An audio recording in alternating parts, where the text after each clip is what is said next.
సుమన్ టీవీలో మీ business promotions కోసం ఈ కింది నెంబర్ను సంప్రదించగలరు.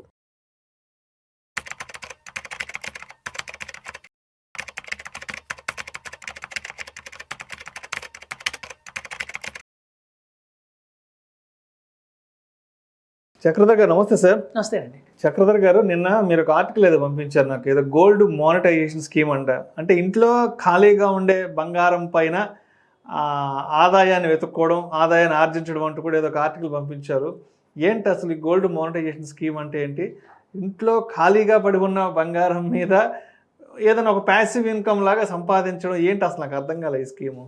ఇది ఏం స్కీమ్ మంచిదేనండి. యాక్చువల్గా చెప్పాలంటే ఇందులో కొన్ని ప్లస్ పాయింట్లు ఉన్నాయి, కొన్ని మైనస్ పాయింట్లు ఉన్నాయి. యాక్చువల్గా గోల్డ్ అనేది ప్రపంచవ్యాప్తంగా 100% తీసుకుంటే 20% వాడేది మన ఇండియన్సే. అంటే మన ఇండియాలోనే 20% గోల్డ్ ఉంది ప్రపంచవ్యాప్తంగా. అంటే చూడండి అంత డిమాండ్ ఉందో మన ఇండియాలో. ప్రతి సంవత్సరం కూడా కొన్ని టన్నులు మనం ఇంపోర్ట్ చేసుకుంటున్నాం. సో ఎప్పుడైనా గోల్డ్ని ఇంపోర్ట్ చేసుకుంటున్నామంటే మనం దాన్ని పేమెంట్ డాలర్లో చేయాలి. సో దానివల్ల ఏమవుతుంది, డాలర్కి ఎప్రిషియేట్ అవుతుంది, డాలర్ రోజు రోజుకి పెరిగిపోతుంది, మన రూపాయి కరెన్సీ తగ్గిపోతుంది. సో కాబట్టి మనం ఇంపోర్ట్ చేసుకుంటే గోల్డ్ని కొంతవరకన్నా తగ్గించాలి అన్న ఉద్దేశంతోనే మన గవర్నమెంట్ ఈ మానిటైజేషన్ స్కీమ్ని లాంచ్ చేసింది. అయితే మనకి అన్ని ప్రైవేట్ బ్యాంక్స్ కానివ్వండి, నేషనలైజ్డ్ బ్యాంక్స్ కానివ్వండి, అన్ని చోట్ల ఇలాంటి స్కీమ్ అయితే అవైలబిలిటీలో ఉంది, ఎప్పటి నుంచోనే ఉందండి. దీని మీద అవేర్నెస్ లేదు పబ్లిక్కి. కొంచెం చెప్తాను ఎందుకో. ఇప్పుడు చూడండి, సపోజ్ మన దగ్గర ఒక గోల్డ్ ఉంది అంటే, గోల్డ్ మనం కొనుక్కున్న గోల్డ్ కావచ్చు, లేదా మన పూర్వీకుల నుంచి తరతరాలుగా వస్తున్న గోల్డ్ కావచ్చు. అంటే ఆ రోజుల్లో దిద్దులు కానివ్వండి, కమ్మలు కానివ్వండి, గాజులు కానివ్వండి, ఇట్లాంటివన్నీ కూడా ఉంటుంది సాధారణంగానే. సో ఇప్పుడు చూస్తే చాలా మందికి, ఎందుకంటే మన పెళ్ళిళ్ళకి కంపల్సరీ బంగారం పెట్టాలి అన్న ఒక ఆనవాయితీ అయితే ఎప్పటి నుంచో వస్తుంది. అప్పట్లో ఎందుకు వచ్చిందంటే ఈ ఆనవాయితీ, కొత్తగా పెళ్ళైన వాళ్ళకి అప్పుడంటే ఇప్పుడు జాబులు, కానీ ఆ రోజుల్లో ఏంటంటే అందరికీ వ్యవసాయం మీద ఆధారపడేవాళ్ళు. సో వ్యవసాయం ఒక ఒక సంవత్సరం బాగుంటుంది, ఒక సంవత్సరం బాగుండదు. సో కొత్తగా మనం పెళ్లి చేస్తున్నాం మన పిల్లలకి, రేపొద్దున వాళ్ళ వ్యవసాయంలో ఏదైనా నష్టం వచ్చినా, ఆర్థికంగా ఇబ్బంది వస్తే గోల్డ్ అనేది వాళ్ళ దగ్గర ఉంటే ఎమర్జెన్సీలో దాన్ని కొంతకాలం క్యాష్ లిక్విడ్ గా మార్చుకుంటారు. ఏదైనా సరే వాళ్ళ వ్యవసాయం అవసరాలు తీర్చుకుంటారు. అలాగే మనకి హెల్త్ కూడా, అప్పట్లో అనారోగ్యం వచ్చిన, జాండీస్ వచ్చినా కూడా మనిషి ఉంటాడో తెలిసింది. సో అట్లాంటి ఏదైనా సందర్భాలు వచ్చినప్పుడు గోల్డ్ ఆదుకుంటుంది అనే ఉద్దేశంతోనే పెళ్లిలో ఎంత గోల్డ్ పెడుతున్నారు, గోల్డ్ పెట్టాల్సిన టైం వచ్చింది, పెళ్లిళ్ళు పెట్టాలి అని చెప్పి ఒక అటించి కానివ్వండి, ఇటించి కానివ్వండి గోల్డ్ పెట్టేవాళ్ళు. సో అట్లా ఏంటంటే మనం సొంతంగా బిజినెస్లో కానివ్వండి, వ్యాపారాల్లో కానివ్వండి, లేకపోతే మన ఆర్థికంగా ఎదిగి మనం కొనుక్కున్న గోల్డ్ ఒక గోల్డ్ అయితే, అలా పూర్వీకుల నుంచి తరతరాలుగా వస్తున్న గోల్డ్ కూడా ఒక గోల్డ్ ఉంటుంది. ఆస్తి పంపకాల్లో గోల్డ్ కావచ్చు. సో అట్లాంటి గోల్డ్లో ఏంటంటే మనం హ్యూజ్గా, అంటే మనకు తెలియదు, మన మొత్తం భారతదేశంలో హౌస్ హోల్డ్ దగ్గర ఉన్న గోల్డ్ ఎక్కువ. సో ఇట్లాంటి గోల్డ్ అనవసరంగా ఇంట్లో ఉంది, సర్క్యులేట్ అవ్వట్లేదు. చూడండి, కరెన్సీ సర్క్యులేట్ అవుతుంటేనే ఎకానమీ చాలా బాగుంటుంది. ఇక్కడ ఏమైందంటే స్టోరేజ్ ఒక లిక్విడ్ మంచి అసెట్, గోల్డ్ అనేది మంచి అసెట్, కానీ నిరుపయోగంగా పడిపోయింది అని. సో అలా నిరుపయోగంగా ఉన్న గోల్డ్ని మళ్ళీ మనం కనుక తీసుకొస్తే, మన సర్క్యులేషన్ తీసుకొస్తే తద్వారా ఇండియన్ ఎకానమీ చాలా స్ట్రాంగ్గా అవుతున్న ఉద్దేశంతోనే ఈ గోల్డ్ మానిటైజేషన్ స్కీమ్ పెట్టారు. అయితే ఈ గోల్డ్ మానిటైజేషన్ స్కీమ్లో ఏంటంటే మన దగ్గర ఉన్న గోల్డ్ని, పురాతన గోల్డ్ కావచ్చు, మన దగ్గర గోల్డ్ని మనం బ్యాంకులో కనుక సరెండర్ చేస్తే, ఇచ్చేస్తే వాళ్ళు మనకు ఒక సర్టిఫికేట్ ఇస్తారు. సో మొత్తం ఇంత 26 గ్రామ్స్ గోల్డ్, మినిమంగా 10 గ్రామ్స్ గోల్డ్ అయితే ఇవ్వాలండి. 10 గ్రాముల నుంచి మొదలవుతుంది. సో 50 గ్రామ్స్ గోల్డ్ అని మన దగ్గర తీసుకుంటారు. కాకపోతే చిన్న డిసడ్వాంటేజ్ ఏంటంటే, మన దగ్గర తీసుకున్న ఆ నగలు ఏవైతే ఉంటాయో వాటిని వాళ్ళు కరిగిచ్చి గోల్డ్గా మార్చేస్తారు.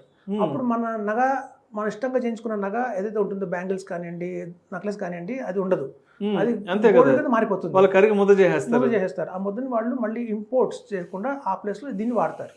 మనకి short term, long term, middle term అని 3 టర్మ్స్ ఉన్నాయండి. 3 years, 5 years, 7 years లాగా కొన్ని టర్మ్స్ ఉన్నాయి, 10 years ఉన్నాయి. సో షార్ట్ టర్మ్లో అనుకున్నాం, సపోజ్ 3 ఏళ్ల తర్వాత మనకి every year 2% rate of interest మనకి వస్తుంది దాని మీద. ఇప్పుడు చూడండి, సహజంగా విత్ ట్యాక్స్ ఫ్రీ, దాని ట్యాక్స్ కూడా కట్టాల్సిన అవసరం లేదు. ఇప్పుడు గోల్డ్ నా ఇంట్లో ఉందనుకోండి, దాని మీద నాకు రెంటల్ ఇన్కమ్ ఏం రాదు. ఇప్పుడు ఒక ఇల్లు ఉంది, రెంట్ వస్తుంది, బ్యాంక్లో ఫిక్స్డ్ డిపాజిట్ చేస్తే వడ్డీ వస్తుంది. కానీ గోల్డ్ని ఇంట్లో పెట్టుకుంటున్నా, లేదా బ్యాంక్ లాకర్లో పెట్టిన గోల్డ్ కూడా వడ్డీ రాదు. సో దీనికి ఏంటంటే ఒక ప్యాసివ్ ఇన్కమ్ లాగా కూడా మనం ఆలోచించవచ్చు. మన దగ్గర ఉన్న గోల్డ్ కనుక సరెండర్ చేస్తున్నాం, అలా కనుక మానిటైజేషన్ స్కీమ్లో ఇస్తున్నామంటే మనకి సంవత్సరానికి 2%, 3% దాకా వడ్డీ వస్తుంది. అది ట్యాక్స్ ఫ్రీ ఇన్కమే. ఆ టెన్యూర్ అయిపోయిన తర్వాత మనం ఎన్ని గ్రామ్స్ అయితే గోల్డ్ ఇచ్చామో అన్ని గ్రామ్స్ గోల్డ్ కాయిన్ వస్తుంది మళ్ళీ మనకి. సో మన కాయిన్ రూపంలో మళ్ళీ మనకి గోల్డ్ వచ్చింది కాబట్టి మనం సేఫే. కాకపోతే ఇక్కడ నష్టపోయింది ఏంటంటే ఆ మేకింగ్ ఛార్జెస్ ఏవైతే ఉంటాయో, గోల్డ్ కొనేటప్పుడు గోల్డ్ మేకింగ్ ఛార్జెస్ చేస్తారు. సో మన ఆర్నమెంట్ మీద మేకింగ్ ఛార్జెస్ మనం ఆల్రెడీ కట్టున్నాం, కానీ మళ్ళీ వాళ్ళు దాన్ని కరిగించి దాన్ని కాయిన్ కింద మార్చారు కాబట్టి అది మనం లాస్ అయిపోయినట్టే. సో కాబట్టి ఇది ఒక్క కొంచెం డిసడ్వాంటేజ్ ఇందులో ఉందండి. సో దీన్ని అవాయిడ్ చేయడం కోసం ఇప్పుడు కొత్తగా గవర్నమెంట్ కొన్ని నిర్ణయాలు అయితే తీసుకొని రాబోతుంది. ఎట్లా అంటే వాటిని డిజిటల్ కరెన్సీగా మారుస్తారు, డిజిటల్ గోల్డ్గా మారుస్తారు. అంటే మనం ఇచ్చాం కొన్ని బ్యాంకుకి సరెండర్ చేసాం మన గోల్డ్ని. ఇప్పుడు రాబోయే రోజుల్లో మన గోల్డ్ని యాస్టీస్గానే ఉంచి ఆ గోల్డ్ వాల్యూని ఎలా ఉందో అంత వాల్యూ డిజిటల్గా మార్చి ఆ డిజిటల్ ట్రాన్సాక్షన్స్ చేసుకోవడానికి ఎలా ఉందో ఆలోచిస్తున్నారండి. తద్వారా ఏంటంటే కొంతమంది మొగ్గు చూపిస్తారు, ఓకే మన గోల్డ్ ఆర్నమెంట్ చెడిపోవట్లేదు కదా అన్న థాట్ వచ్చినప్పుడు ఇంకా ఎక్కువ మంది కూడా మొగ్గు చూపించడానికి అవకాశం ఉంది. ఇట్లాంటిది మంచి స్కీమే ఇది. సో గోల్డ్ మానిటరీ స్కీమ్ అంటే అదేనండి. మన దగ్గర అన్నెసరీగా ఉన్న గోల్డ్ అంటే వాడకంలో ఉన్న లేని గోల్డ్ ఇప్పుడు చూడండి, చాలా మంది దగ్గర 10 గ్రాములు ఉంటుంది, 15 గ్రాములు ఉంటుంది. ఒక పెళ్లికి వెళ్ళినప్పుడు మన దగ్గర ఉన్న 10 నెక్లెస్లు వేసుకుపోతాం, ఒక నెక్లెస్ వేసుకుపోతాం, రిమైనింగ్ 9 నెక్లెసెస్ మీద మనకి పెద్ద ఏమీ యూజ్ ఉండదు. సో అట్లాంటివన్నిటి కూడా కనుక నిర్ణయం తీసుకొని కొంత మాత్రం గోల్డ్ కనుక మనం గోల్డ్ మానిటరీ స్కీమ్లో పెట్టుకుంటే అది మంచిదేనండి. ఇప్పుడు చూడండి, మన గ్రాండ్ మదర్ బ్యాంగిల్స్ వచ్చాయనుకోండి వంశపారంపర్యంగా, ఆ బ్యాంగిల్స్ అన్ని పాత ఓల్డ్ మోడల్ బ్యాంగిల్స్, అట్లాగా మనం వాటిని వాడాం.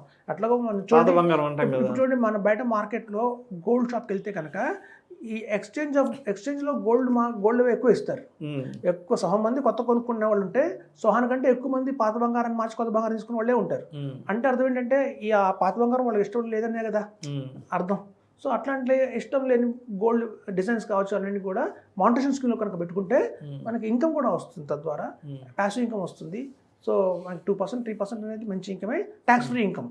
అంటే ఒక సేవింగ్స్ బ్యాంక్లో ఉన్న 3% వస్తుంది మనకి, FDSలో 6% వస్తుంది. అక్కడ ట్యాక్స్ కట్టాలి, ట్యాక్స్ కట్టక్కర్లేదు. సో తద్వారా ఆలోచించుకుంటే ఇది కొంచెం మంచి ఆప్షన్ అండి. అన్నెసరీగా ఉంచుకుంటే గోల్డ్ కనుక ఇట్లా ఉంటే ఇస్తే మాత్రం మానిటరీ స్కీమ్లో పెడితే మాత్రం ఇది రాబోయే రోజులు అది ఎకానమీకి మంచిదే, ఇండియన్ ఎకానమీకి మంచిదే, మనకి మంచిదే. ఇప్పుడు చూడండి, ఒకప్పుడు వారం ఎలా జరిగేదంటే ఇద్దరు బాంబులు వేసుకోను లేకపోతే గన్ పెట్టుకుని షూట్ చేసుకుంటూ వెళ్తేనే యుద్ధం. కానీ ఇప్పుడు ప్రపంచవ్యాప్తంగా అలా జరగట్లేదండి. ఒక కంట్రీని ఆర్థిక పరంగా కూడా కింద పడేయచ్చు. ఇది ట్రేడ్ వార్, ఇది ఒక అనుకోవచ్చు మనం. ఇట్లాంటి వార్లో ప్రతి ఒక్కళ్ళు సోల్జర్స్ లాగా మనం బిహేవ్ చేయాలి. మనం మోడీ గారు కూడా సందేశం ఇచ్చింది అదే, ప్రతి ఒక్కళ్ళు కూడా దేశ సేవ కోసం చేయండి, దేశం కోసం ఆలోచించండి అని చెప్తున్నారు. సో కనుక మనం కంట్రీ బాగుండాలి, రాబోయే రోజుల్లో డాలర్ని తట్టుకొని నిలబడాలి, ముందుకెళ్ళాలి అంటే మాత్రం మనం ఇలాంటి గోల్డ్ మానిటరీ స్కీమ్స్లో మనం అందరం కూడా ఇన్వాల్వ్ అయితే చాలా మంచిది. సో బంగారం దగ్గర ఉన్న గోల్డ్ని రెండుగా బంగారం చేయండి. ఒక తరతరాలుగా వస్తున్న బంగారం ఏదైతే ఉందో దాన్ని మాత్రం మీరు గోల్డ్ మానిటరీ స్కీమ్లో మీరు పెట్టచ్చు. దాని మీద మనకి ఇన్కమ్ వస్తుంది, ట్యాక్స్ ఫ్రీ ఇన్కమ్ వస్తుంది. మళ్ళీ 3 ఇయర్స్కో 5 ఇయర్స్కో 7 ఇయర్స్కో మనకి అంత మేరకు మళ్ళీ గోల్డ్ వాల్యూని వాళ్ళు తిరిగిస్తున్నారు. సో అది బట్ ఇక్కడున్న పెద్ద డ్రాబ్యాక్ ఏంటంటే మనం ఆర్నమెంట్గా ఇచ్చిన బంగారాన్ని వాళ్ళు కరిగించేస్తారు. ఇప్పుడు 3-4 ఇయర్స్ తర్వాత మళ్ళీ మన ఆర్నమెంట్ మనకు కావాలంటే మన ఆర్నమెంట్ రూపంలో ఉండదు, ఏదో ఒక గోల్డ్ కాయిన్ ముద్ర రూపంలో అయితే ఉంటుంది, ముద్ర రూపంలో ఉంటుంది. ఇంకోటి కూడా ఆలోచిస్తే మనకి ప్రతి 3-4 ఇయర్స్కి ఫ్యాషన్స్ మారిపోతున్నాయండి.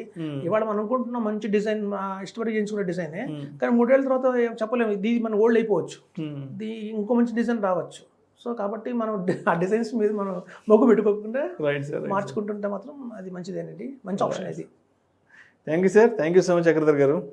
థ్యాంక్స్ అండి.